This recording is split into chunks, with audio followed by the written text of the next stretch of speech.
Olá, eu sou Mariane Roma. Hoje nós vamos falar sobre os desafios e o futuro da pesquisa clínica. E para falar desse assunto, eu trouxe o doutor Orleâncio Azevedo, PhD. Seja muito bem-vindo, doutor.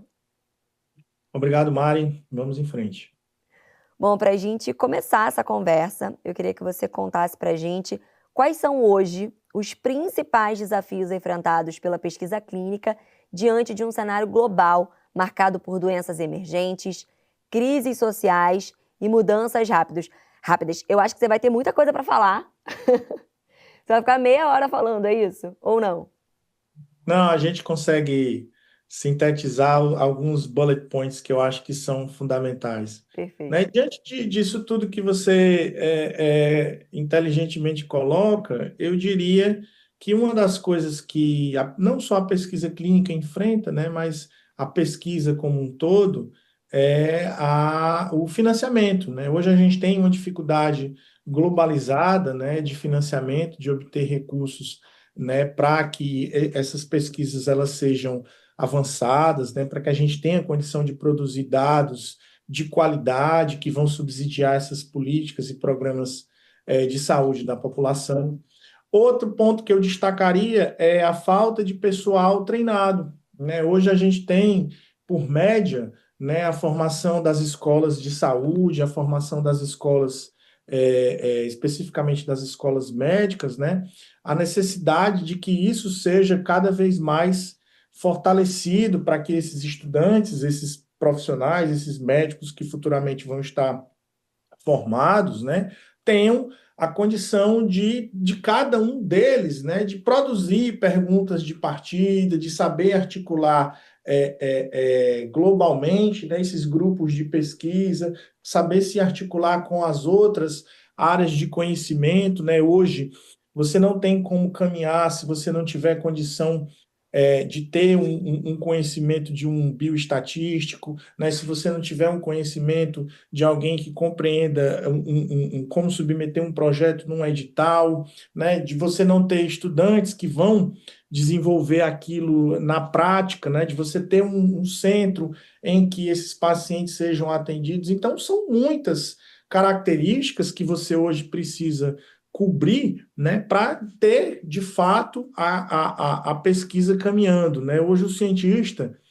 ele não é mais só alguém que pensa em uma ideia, né, e que vai pôr em prática. Não, hoje o cientista é um cara que também dá aula, é um cara que também tem que se preocupar com a prestação de conta, é um cara que também tem que se preocupar com a bolsa de um aluno, tem que se preocupar com um relatório, tem que saber entender como é que funciona um edital. Então, são muitas características, né, que esse indivíduo precisa deter para ter condição de exatamente dentro do que você perguntou, estruturar soluções, né, estruturar, formatar esses projetos que tenham capacidade de se esquivar desses grandes desafios globais que a gente tem hoje. Né? Então, eu destacaria principalmente a falta de recursos, né, para dar conta do que a gente precisaria hoje e também de pessoal treinado para promover, né, exatamente esses avanços. E como a inteligência artificial e a medicina personalizada estão transformando a forma de conduzir pesquisas e desenvolver novos tratamentos? Bom, hoje essas tecnologias, esses algoritmos, essas equações, né, hoje elas auxiliam demais na capacidade que a gente tem hoje de interpretar dados.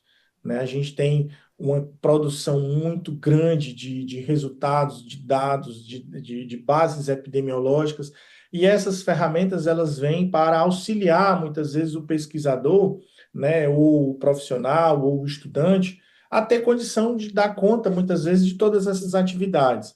Então, eu cito para você o exemplo de algoritmos que hoje você pode se utilizar para auxiliar na escrita de um relatório, por exemplo. Então, você tem ali a estruturação de um relatório que, às vezes, são dezenas de páginas, e você precisa de referenciais bibliográficos, de artigos. Então, esses aplicativos, esses softwares hoje, eles auxiliam você, por exemplo, a estruturar essa base de referências bibliográficas, toda essa quantidade de resultados, lhe orientando no que deve vir antes, no que deve vir depois. E o pesquisador também precisa se apropriar, né? Ele não pode achar que aquilo ali vai substituir a escrita científica, vai substituir a minha capacidade interpretativa. Não, não vai. Aquilo ali veio para auxiliar você a produzir mais, com mais qualidade e mais celeridade, né? Então, essas ferramentas eu entendo que elas ajudam muito a gente a ter uma capacidade de produção mais elevada. A diversidade nas amostras de pesquisa ainda é um ponto crítico. Por que ela é tão importante e como pode impactar os resultados obtidos, doutor? Essa diversidade, né, que você pergunta, é algo que precisa sempre estar no pensamento da pesquisa clínica, porque o ser humano, apesar de ser uma espécie, né, única, ele tem etnias muito variáveis. Então, de acordo com essas etnias, de acordo com esses ambientes onde ele se encontra, você tem características dessas afecções que podem mudar. Então, é por isso que as pesquisas clínicas, quanto mais multicêntricas, quanto mais globalizadas, melhor eu consigo ter o retrato daquela situação.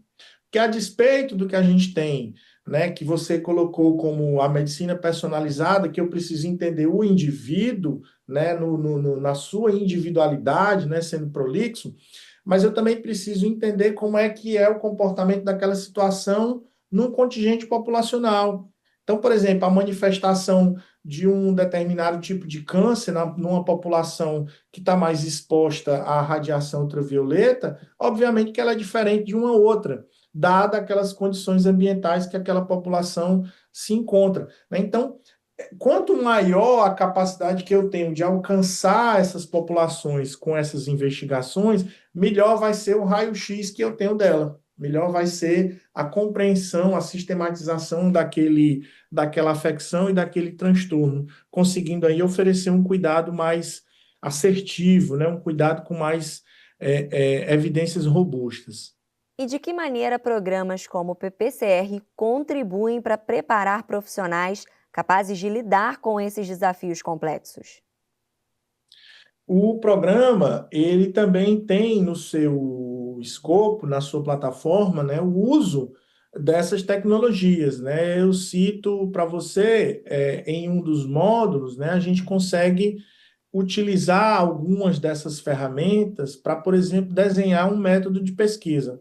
E aí, a partir daquele método, né, desenhado pelo programa, você, como pesquisador, faz as considerações, faz as melhorias, faz os ajustes, né, necessários, que muitas vezes são obrigatórios, porque a inteligência artificial ela não tem, vamos dizer assim, um refino, né, para a pergunta que você está colocando. Ela não tem ela não calcula uma intencionalidade, né, naquela pergunta de partida. Então, isso cabe ao pesquisador, né, cabe ao indivíduo que está solicitando para o aplicativo produzir os ajustes necessários a serem feitos. E o curso, ele oferece isso, né? Durante todo o curso, a gente tem contato com essas ferramentas, é incentivado, inclusive, que a gente tenha contato com essas ferramentas para ter condição exatamente de ir ajustando, né, e melhorando as atividades, os registros, os projetos que são solicitados a nós.